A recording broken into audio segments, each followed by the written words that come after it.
Thanks for watching. Don't forget to like, comment, share and subscribe to Mufti Tariq Masood, famous scholar. منصور حلاج کی بات کر رہا تھا. منصور کہ وہ صوفی تھے. وہ بہت سے صوفیہ کرام ایسے ہیں جو اللہ کا ذکر کرتے کرتے کرتے کرتے بالکل ہی ان کے ایسے حالات ہو گئے کہ وہ ایسی باتیں کرتے تھے کہ جو ان کے حالات جانتا تھا ان کو پتا تھا کہ یہ بیچارے مجبور ہو گئے ہیں, لیکن جو نہیں جانتا وہ سمجھتا تھا کہ یہ غلط ہے. تو وہاں اس وقت جو علماء تھے انہوں نے فتویٰ دیا کہ ان کو کیا کیا جائے, قتل, کیونکہ یہ انا الحق, میں اللہ ہوں, میں اللہ ہوں, یہ نعرے لگا رہے ہیں. تو وہ بہرحال ان کو شہید کر دیا گیا. اب کیا مسئلہ ہے کہ ہمارے حضرت فرمایا کرتے تھے کہ جو منصور تھے نا, انہوں نے اللہ کی محبت کا ایک گھونٹ پیا اور اوثان خطا ہو گئے. حضرت فرماتے تھے ادھر ہم دریا کے دریا پی کے بیٹھے ہوئے ہیں, یہ ہمارا حوصلہ ہے کہ ہمارے اوثان خطا نہیں ہوتے. مضبوط دل آدمی, جو مضبوط دل ہوتا ہے نا, مضبوط دل, اس کی مثال بھی ہے بڑی زبردست. صحیح حدیث ہے کہ ایک مجلس میں حضرت ابو بکر, حضرت عمر, حضرت ابو ہریرہ رضی اللہ عنہ بیٹھے ہوئے تھے اور آپ صلی اللہ علیہ وسلم بھی تھے. آپ صلی اللہ علیہ وسلم تشریف لے گئے اس مجلس سے اٹھ کر. تو صحابہ کو خطرہ ہوا کہ کہیں آپ کو کوئی نقصان نہ ہو جائے. سب سے پہلے وہاں سے اٹھ کے حضرت ابو ہریرہ چلے ہیں نبی کی تلاش میں, اور ایسے اوثان خطا ہوئے حضرت ابو ہریرہ کے کہ آپ کو جب خیال ہوا کہ اس باغ کے اندر ہے تو دروازہ نہیں ملا, تو وہ نیچے نالا ہوتا ہے نا جس سے پانی جا رہا ہوتا ہے, وہاں سے نیچے نکل کے چلے گئے. اس کے بعد پیچھے حضرت عمر آ رہے ہیں آرام آرام سے, پھر کون آ رہا ہے؟ حضرت ابو بکر. اس واقعے سے آپ کو کیا لگے گا کہ نبی سے سب سے زیادہ محبت کس کو ہے؟ حضرت ابو ہریرہ کو. حالانکہ اہل سنت والجماعت کا اجماع ہے کہ سب سے زیادہ ابو بکر کو, پھر عمر کو. حضرت ابو ہریرہ کا درجہ تو بعد میں آتا ہے, لیکن جذباتی سب سے زیادہ کون ہو رہے ہیں؟ ابو ہریرہ. وجہ کیا ہے کہ جتنے مضبوط اعصاب ابو بکر اور عمر کے تھے, حضرت ابو ہریرہ کے بھی مضبوط تھے, ہم سے تو بہت زیادہ مضبوط, لیکن اتنے مضبوط نہیں تھے. وہ ایک دم حواس باختہ ہو گئے. اس کی اور آسان مثال, اچھا ان کے پیچھے حضرت عمر آ رہے ہیں, ان کے پیچھے کون آ رہا ہے؟ اچھا یہ واقعہ بڑا دلچسپ ہے, میں پورا مکمل سنا دیتا ہوں.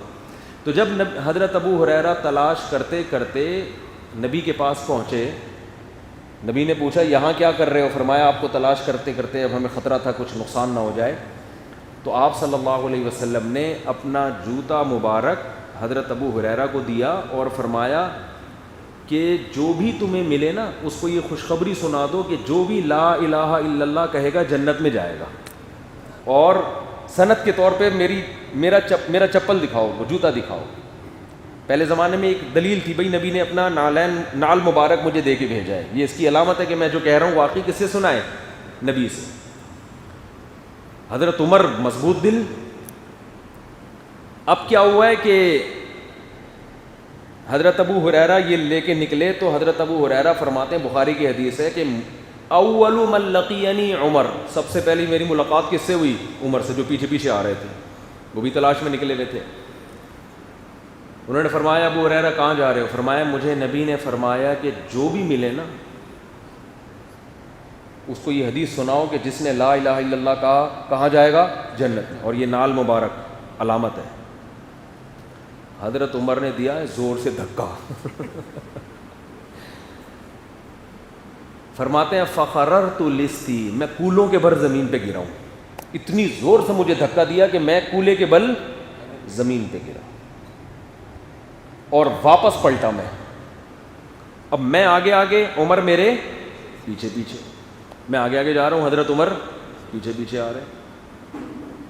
اور مجھے حیران غصہ بھی آ رہا ہے کہ میں نبی کی حدیث سنا رہا ہوں اور یہ کیا کر رہے ہیں؟ دھکا دے رہے ہیں. اب اس عمل کو دیکھ کر کوئی یہ کہہ سکتا ہے کہ حضرت عمر نبی کی حدیث سن کے بجائے قبول کر کے آگے پھیلانے کے کیا کر رہے ہیں؟ بھائی اس کی وجہ آگے حضرت عمر نے بیان کی. اس سے پتہ چلتا ہے کہ حضرت عمر کی فقاہت, تفقہ, بصیرت یہ بہت سارے صحابہ سے زیادہ تھی. مقصد حدیث کا انکار نہیں تھا, مقصد امت کی خیر خواہی تھی. وہ کیا خیر خواہی تھی وہ آگے حدیث میں ہے. حضرت ابو ہریرہ نبی کی محفل میں آئے, عرض کیا یا رسول اللہ آپ نے مجھے حدیث بتائی, میں نے عمر کو سنائی, انہوں نے تو مجھے بجائے اس کے کہ اپریشیٹ کرتے چلو زبردست میں بھی آگے نشر کرتا ہوں, مجھے دھکا دیا اور میں کولوں کے بل زمین پہ گرا ہوں. کہہ رہے ہیں میرے سر پہ حضرت عمر, یعنی میں پیچھے پیچھے اور میرے سر پہ کون تھے؟ حضرت عمر. نبی کے محفل میں پہنچے, نبی صلی اللہ علیہ وسلم نے حضرت عمر سے پوچھا ہے عمر کیا تم نے ایسا کیا ہے؟ فرمایا ہاں میں نے ایسا کیا یا رسول اللہ. اے عمر کیوں ایسا کیا؟ فرمایا یا رسول اللہ اذن یتکل الناس, جب لوگ یہ حدیث سنیں گے تو اسی پر اعتماد کر کے بیٹھ جائیں گے, عمل چھوڑ دیں. لوگ کہیں گے لا الہ الا اللہ کہہ دو بس جنت, عمل نہیں کوئی کرے گا. تو آپ صلی اللہ علیہ وسلم نے حضرت عمر کی تصدیق کی. بعض کام نبی نے رسول اللہ صلی اللہ علیہ وسلم نے وحی کے بغیر کیے ہیں, اپنی رائے سے کیے ہیں, تو ان میں صحابہ بھی آپ سے اختلاف کرتے تھے. اب اس حدیث کا اصل مفہوم تو یہ کہ بالآخر وہ جنت میں جائے گا نا, اور سزا بھگتنے کے بعد جائے گا, یا لا الہ الا اللہ جو لا الہ الا اللہ پڑھے اس کے تقاضوں کے ساتھ, جو اس کے تقاضے بھی پورے کرے. لیکن یہ ساری چیزیں بہت سے لوگ نہیں سمجھتے, وہ اتنی ڈیٹیل میں نہیں جاتے, وہ اس حدیث کے الفاظ دیکھیں گے اور کہاں سارا عمل چھوڑ دیں گے. اور اسلام میں ایک ایسا فرقہ بنا جس کو مرجیہ کہا جاتا ہے. انہوں نے جب یہ حدیثیں سنی تو انہوں نے کہا عمل کی بالکل ضرورت نہیں ہے, صرف ایمان نجات کے لیے کافی ہے. یہ فرقہ وجود میں آیا جس کو مرجیہ کہا جاتا ہے. ایک فرقہ ایسا وجود میں آیا کہ اس نے کہا کہ کبیرہ گناہ کرو گے تو ہمیشہ جہنم میں جلو گے. یہ معتزلہ تھے, اور آج عمان مسقط میں جو عباضیہ فرقے کے لوگ ہیں وہ یہی کہتے ہیں کہ کبیرہ گناہ جب کر لیا تو کافروں کی طرح ہمیشہ جہنم میں, کیونکہ انہوں نے وہ والی حدیثیں دیکھی تھی جس میں یا قرآن کی آیتیں جس میں یہ تھا کہ کبیرہ کا مرتکب ہمیشہ جہنم میں جائے گا. ان کو یہ نہیں پتہ تھا کہ یہاں ہمیشہ کا مطلب کیا ہے, صحابہ نے جو تفصیل کی ہے وہ کیا ہے. تو جس نے بھی صحابہ سے ہٹ کے قرآن و سنت کو سمجھنے کی کوشش کی ہے وہ قرآن و سنت ہی کے ذریعے گمراہی میں گیا ہے. وہ اس نے دلیلیں قرآن و سنت ہی ہیں اس کے پاس, مگر اپنی تشریح کی. اور یضل بہ کثیرا جو قرآن میں آتا ہے نا کہ ہم اس قرآن کے ذریعے بہت سوں کو ہدایت دیتے ہیں, اور بہت سے اسی قرآن کے ذریعے گمراہ بھی ہوتے ہیں. تو اس لیے قرآن اگر سیکھنا ہے تو کس سے؟ سب سے پہلے صحابہ کو دیکھنا پڑے گا کہ ان کی رائے کیا تھی, ان کا عقیدہ کیا تھا, اس کے مطابق آیتوں کی تفسیر ہوگی. سمجھتے نہیں ہو میرا خیال ہے بات کو؟ تو خیر, تو میں اصل بات یہ کر رہا تھا, منصور حلاج تھے نا جو اللہ کی محبت میں ایسے ہو گئے, اور بالکل تو ہمارے فرمایا کرتے تھے کہ وہ دل کے مضبوط نہیں تھے. جو مضبوط دل کے لوگ ہوتے ہیں ان کے اعصاب مضبوط. تو اس کا ایک اور واقعہ حضرت ابو بکر, دیکھو نبی کا جب انتقال ہوا تو سب صحابہ بالکل اوسان خطا ہو گئے. حضرت عمر کتنے مضبوط قلب تھے, انہوں نے فرمایا کہ جو یہ کہے گا کہ نبی کی موت واقع ہوگی میں گردن اڑا دوں گا. محبت سب سے زیادہ ابو بکر کو تھی, مگر ان کے اوسان خطا نہیں ہوئے. ممبر پہ کھڑے ہوئے اور آیتیں پڑھی, یا ایھا الناس من کان منکم یعبد محمدا فإن محمدا قد مات. اے لوگو تم میں جو محمد صلی اللہ علیہ وسلم کی عبادت کرتا تھا یقین کر لے محمد صلی اللہ علیہ وسلم پر موت واقع ہو گئی ہے. یعنی وہ ان کو حوصلہ دلا رہے تھے کہ تمہیں کیا ہو گیا, تم اسلام پر اللہ کے لیے چل رہے ہو, محمد صلی اللہ علیہ وسلم کے لیے تھوڑی چل رہے ہو.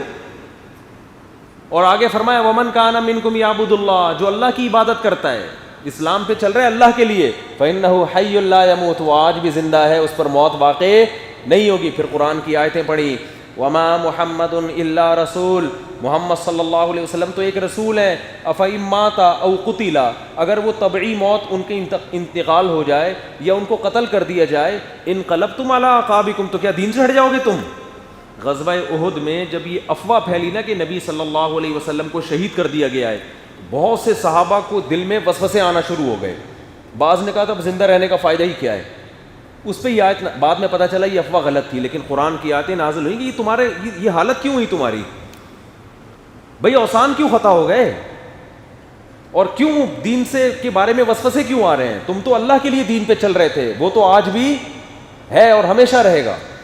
کیا بتاؤ دنیا میں کوئی مذہب کسی مذہب کے رہنما کو ان کی حیثیت کو اتنا کلیئر, اتنی کلیریفیکیشن ہوتی ہے کسی میں؟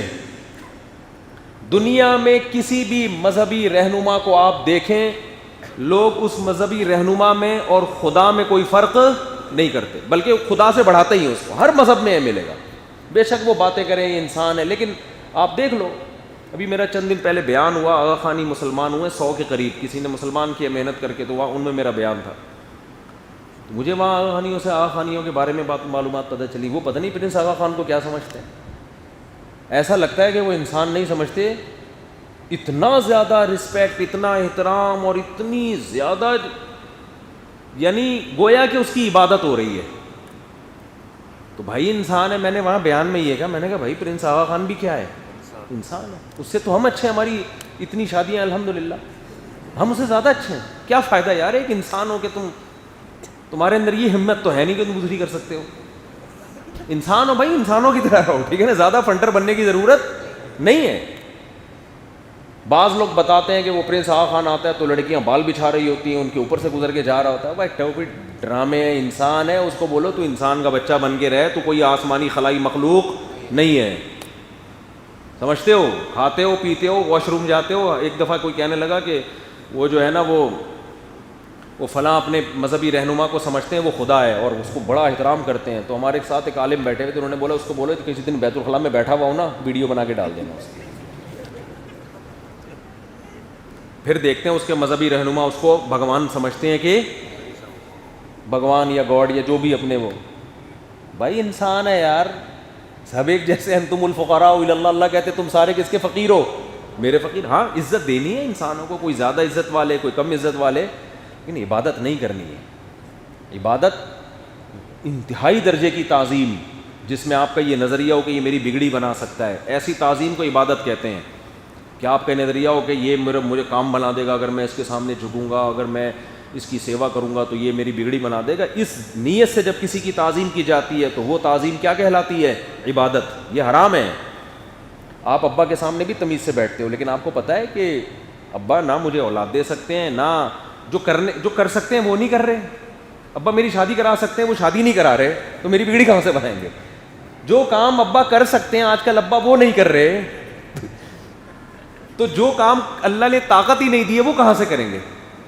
جیسے میں کہتا ہوں نا کہ ایک آدمی کا آدھا دھڑ فالج زدہ تھا، مجھے کہنے لگا کہ میں ایک مزار پہ جا رہا ہوں، وہاں بزرگ ہیں، سنا ہے وہاں جا کے میرا دھڑ صحیح ہو جائے گا. میں نے کہا ان جن کے پاس جا رہے ہو آپ کا آدھا دھڑ کام نہیں کر رہا، ان بزرگ کے دونوں دھڑ کام نہیں کر رہے. تو جس کے دونوں دھڑ کام نہیں کر رہے وہ آپ کا آدھا دھڑ کہاں سے صحیح کرے گا؟ بھائی انسان کو انسان ہی رہنے دو. ہاں سب کے درجات مختلف ہیں، کوئی قابل تعظیم ہے، کوئی کم قابل تعظیم، لیکن محتاج ہونے میں سب برابر ہیں. تو اتنا زیادہ کسی انسان کو فری مت کراؤ. ہم سب اللہ کے بندے ہیں. اللہ ہے جس نے ہمیں پیدا کیا، اس کائنات کو پیدا کیا، سب کو جو اس کے ہاتھ میں، اس سے محبت کرو. سمجھتے ہو؟ اور ہمیں پیغمبر سے محبت ہے. کیوں؟ پیغمبر سے محبت بھی اللہ کی محبت کے بعد ہوتی ہے، اللہ کی وجہ سے ہوتی ہے. اللہ کی وجہ سے. پیغمبر سے محبت کس بیس پر ہے؟ بھئی اللہ کے سفیر ہیں، اس سے بڑا مقام تو دنیا میں کسی کا ہو نہیں سکتا. تو خیر میں یہ آیتوں کی طرف آتا ہوں. تو وہ یہ شعر کی تشریح لمبی ہو گئی نا کہ بسا لینا کسی کو دل میں دل ہی کا کلیجہ ہے. تو منصور حلاج